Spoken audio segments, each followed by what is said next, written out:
ये इंडिया के एक मतवस्त घराने की कहानी है जहां दो कमरों के कच्चे मकान में रामचरण और इसकी बीवी मालिनी अपनी दो बेटियों के साथ रहते थे। रामचरण और इसकी बीवी यूं ही गांव के छोटे मोटे फंक्शन और शादी ब्याह में नाच गाना करके अपना पेट पालते थे। अब ये उम्र रसीदा हो गए थे तो इनका नाच गाना कोई ना देखता था। बात फाकों तक आ गई थी। सो इन दोनों मियाँ बीवी ने फैसला किया कि अब हमको गीता और सीता को इस काम के लिए तैयार करना पड़ेगा। सो उन्होंने दोनों बच्चियों को नाच गाना सिखाना शुरू कर दिया। गीता जो कि बड़ी थी वो बहुत ही ज़्यादा खूबियों की मालिक थी और हुस्न भी कूट कूट कर भरा हुआ था। पहले ही दिन गीता पर पैसों की बारिश हो गई थी। गीता पर बेशुमार पैसे लुटाए गए थे। सबसे बढ़कर इसके हसीन लंबे और काले बाल जो इसकी कमर तक फैले हुए थे, जबकि इसके मुकाबले में सीता खूबसूरत तो थी पर इसके सर के बाल बस बराए नाम ही थे। सीता की तरफ कोई भी तवज्जो न देता और सब इसको बुरा भला बोलने लगते। कोई भी इसको और इसके डांस को पसंद न करता था। सीता बहुत ज्यादा रोने लगती और अंदर ही अंदर मरती रहती। बाबूजी और माता भी तो गीता के ही गुण गाते थे और क्यों ना गाते।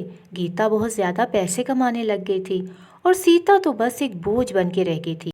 इसके माता पिता ने भी कुछ नहीं किया इसके गंजेपन के लिए। सीता गंजी की गंजी ही रह गई। वो अपनी सब दोस्तों से भी ज़्यादा दूर रहती।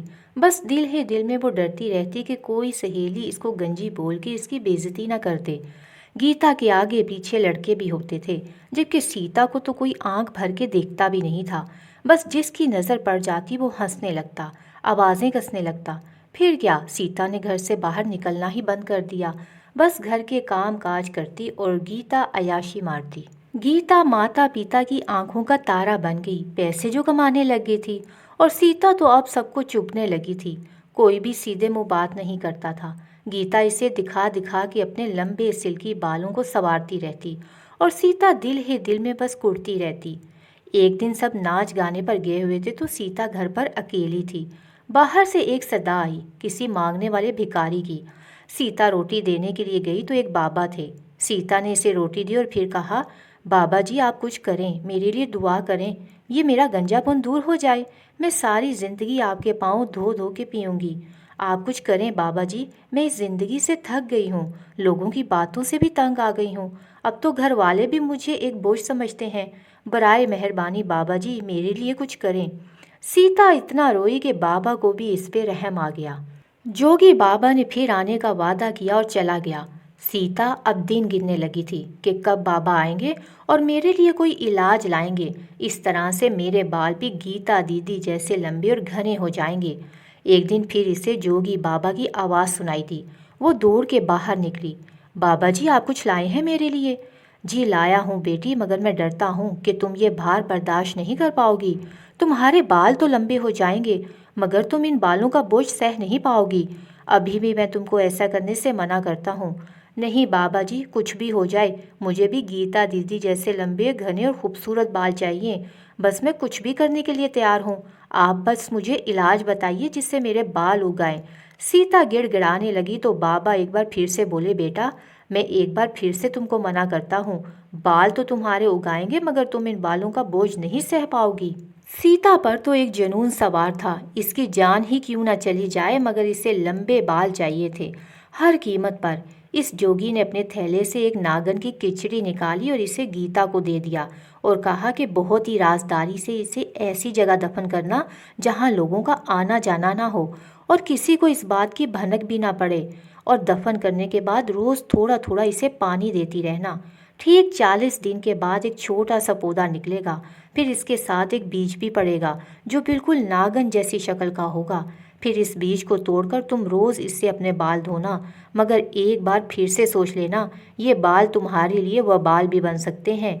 जोगी बाबा ने सीता को समझाया। सीता रोज़ इस पौधे को पानी देती। इसने मकान के पीछे की तरफ ज़रा दूर ये पौधा लगाया और बेचैनी से बस इंतज़ार करने लगी। घर में किसी से इसने इस बात का जिक्र नहीं किया। बस 40 दिन तक मतवातर इसे पानी देती रहती। 40 दिन बाद ज़मीन से एक पौधा निकल आया और वो खुशी से झूमने लगी और ज़्यादा से ज़्यादा इस पौधे का ख्याल रखने लगी। वो पौधा बड़ा और इसके साथ एक अजीब सी किस्म का बीज भी पड़ना शुरू हो गया। वो बीज ऐसे जैसे बिल्कुल कोई किसी नागन की शक्ल का हो। सीता ने वो एक बीज तोड़ा और इससे अपना सर धोने लगी। घर वाले इस बात से बिल्कुल बेखबर थे।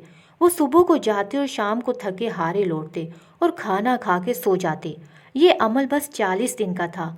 40 दिन इस पौधे को निकलने में लगे और 40 दिन बाद इसके साथ बीज उगे और इसके बाद 40 दिन तक सीता ने अपने बालों को इससे धोना था। 40 दिन इस्तेमाल के बाद सीता के सर पर बाल उगने लगे। इसने अपने दुपट्टे से मुकम्मल तौर पर इन बालों को छुपाया हुआ था।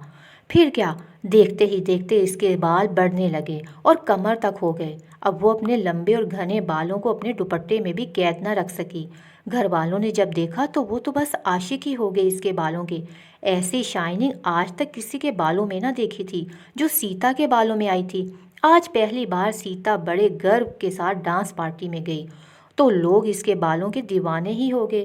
पहली बार सीता गीता से ज़्यादा पैसे कमा कर लाई थी। वो बहुत खुश थी और घर वालों ने भी बहुत पूछा कि ये सब कैसे मुमकिन हुआ, मगर इसने किसी को कुछ ना बताया और जोगी बाबा भी ऐसे गायब हुए कि फिर कभी नजर ना आए। सीता के बाल हर दूसरे दिन इतने लंबे हो जाते कि इसे काटने पड़ते। वो सब हैरान थे कि ये बाल हर दूसरे दिन पाँव तक कैसे लंबे हो जाते हैं। सीता इनको काट कर सही करती और वो फिर लंबे हो जाते। अब तो रोज़ रोज़ बढ़ने लगे थे और वो इसे रोज़ काटती और वो रोज़ ही पाँव तक लंबे हो जाते। अब सीता कुछ बेचैन रहने लगी थी। वो रोज़ काटती और रोज़ बाल इसी तरह बढ़ते थे। अब इसे जोगी बाबा की बातें याद आने लगी थीं, जब जोगी बाबा ने इसे बाज रहने के लिए कहा था, मगर इसने एक ना सुनी थी और ना ही समझी वो बातें। एक रात तो अजीब सा वाक़या हुआ।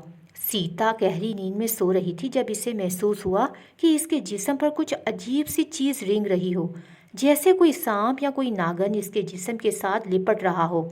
सीता एकदम चीख मारकर उठी और इसने देखा कि इसके सारे बाल जो इसने शाम को काटे थे फिर से लंबे हो गए हैं। सीता के सारे जिस्म से बाल लिपटे हुए थे। सीता ने बहुत कोशिश की मगर वो अपने जिस्म से बालों को नहीं हटा पाई।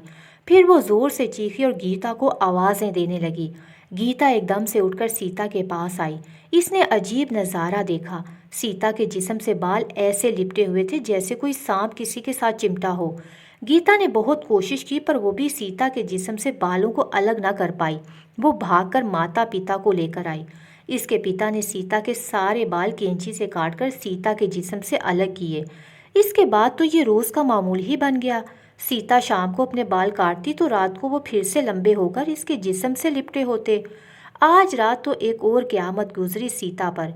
यही बाल जो इसकी खूबसूरती का बायस थे, अब यही बाल इसके गले का फंदा बन गए थे। ये बाल इसके जिस्म पर इस तरह से रेंगने लगे जैसे कोई नागन घास पर रेंगती हो। फिर वो बाल जिस्म के साथ साथ इसके गले के आर पार हो गए, ऐसे जैसे कोई रस्सी का फंदा गले में डालकर खुद को मारना चाहता हो। सीता ने चीखने की नाकाम कोशिश की मगर वो चीख नहीं पा रही थी। इसने बहुत हाथ पैर चलाए, फिर गीता तक इसकी तड़पने की आवाज़ आई। वो एकदम से उठकर सीता के पास आई। इसने देखा कि सीता के बाल इसके गले में फंदे की तरह से बहुत सख्ती से लिपटे हुए थे। वो फिर से भागी और माता पिता को बुला कर लाई। इसके पिता ने इतनी मुश्किल से सीता के गले से वो बालों का फंदा हटाया। सीता की आंखें बिल्कुल बाहर को आ रही थीं। इसके बाद इसकी माँ ने चिल्लाना शुरू किया कि हाय सीता, तुमने ये क्या कर दिया? सच बताओ, ये कोई जादू है क्या?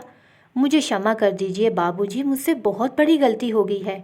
इस जोगी बाबा ने मुझे बहुत समझाया था मगर मैंने बहुत ज़िद की और मैंने इनकी एक ना मानी। मुझ पर जुनून सवार था बाल लंबे करने का। इसके माता पिता सर पकड़ के बैठ गए। अब तो सीता सोने से भी डरती थी। ना खुद सोती थी ना दूसरों को सोने देती थी। सारी रात बेचारे सीता के साथ जागते। उन्होंने बहुत कोशिश की इस जोगी बाबा को तलाश करने की, मगर वो न जाने कहाँ गुम हो गए थे। अब सीता की हालत दिन ब दिन बिगड़ती चली जा रही थी। हर रात इसके बाल इसके गले का फंदा बन जाते। सब बहुत परेशान थे कि ये बाल नहीं, किसी नागन की आत्मा है जो सीता के साथ लिपट गई है। कोई अजीब सी आत्मा जो नागन की तरह जिस्म पर रेंगना शुरू कर देती है। सब घर वालों पर एक क़यामत ही टूट पड़ी थी। सब बहुत परेशान थे। इस जोगी बाबा को तलाश करने की बहुत कोशिश की मगर वो ना मिला। जैसे ही दरवाजे पर कोई भिखारी सदा लगाता, सब भाग कर बाहर जाते कि शायद वो जोगी बाबा मिल जाए, मगर कुछ ना हुआ। सीता का हाल बहुत बुरा था। इसके वो बाल तो वबाले जान बन गए थे। शाम को काटते तो रात में फिर से बढ़कर इससे लिपट जाते। इसके जिस्म से, इसके गले से किसी को खाने का कोई होश ना था, ना किसी को पीने का। फिर इनके मोहल्ले में से किसी ने बताया कि गांव से बाहर एक छोटी सी मस्जिद में एक अल्लाह वाले होते हैं, आप इनके पास एक बार जाइए, शायद कुछ हो जाए। फिर क्या, उन्होंने हिंदू होने के बावजूद अपनी बच्ची की खातिर जाना चाहा कि चलो देखते हैं। फिर वो सीता को लेकर मस्जिद में चले गए। वो बुजुर्ग नमाज पढ़ रहे थे। वो काफ़ी देर बैठे रहे। नमाज से फारिग होकर बुजुर्ग ने उनसे पूछा कि क्या बात है। सीता के पिता ने रो रो के सारा हाल बयान किया। इस अल्लाह के वली ने अपनी आंखें कुछ देर के लिए बंद की और फिर खोल के कहा कि इस जोगी ने इस बच्ची पर काला इलम कर दिया है, शाम की कीचड़ी पर जादू हुआ था। सीता के पिता इस बुजुर्ग के पांव पड़ गए और कहा कि आप कुछ करें, हम हर जगह से होकर आ गए हैं मगर हमारी बच्ची को कहीं से भी फर्क नहीं पड़ रहा। हम बहुत उम्मीद से आपके पास आए हैं, हमें खाली हाथ मत लुटाइएगा। सीता के पिता मुसलसल रोते जा रहे थे। बुजुर्ग ने कहा कि आप परेशान ना हो, सब सही होगा, मगर इसके लिए इस बच्ची को मुसलमान होना पड़ेगा। सीता के पिता ने कहा कि अगर हमारी बच्ची मुसलमान होने से बेहतर होती है तो हम सब तैयार हैं। चलो देखते हैं कि अल्लाह के कलाम में कितनी बरकत है। वो रात का इंतज़ार करने लगे। एक रात तो क्या, ऐसी 4 रातें गुजर गई मगर कुछ भी ना हुआ। अल्लाह ताला के फजलो करम से इनके ऊपर से वो मुसीबत दूर हो गई और इनका ईमान मज़ीद पुख्ता हो गया। वो इंडिया छोड़कर पाकिस्तान आ गई। सीता, जिसका नाम उम्मे कुलसूम रखा गया था, यहाँ आकर इसकी शादी हो गई और वो अपने शोहर के साथ एक खुशहाल ज़िंदगी गुजारने लगी।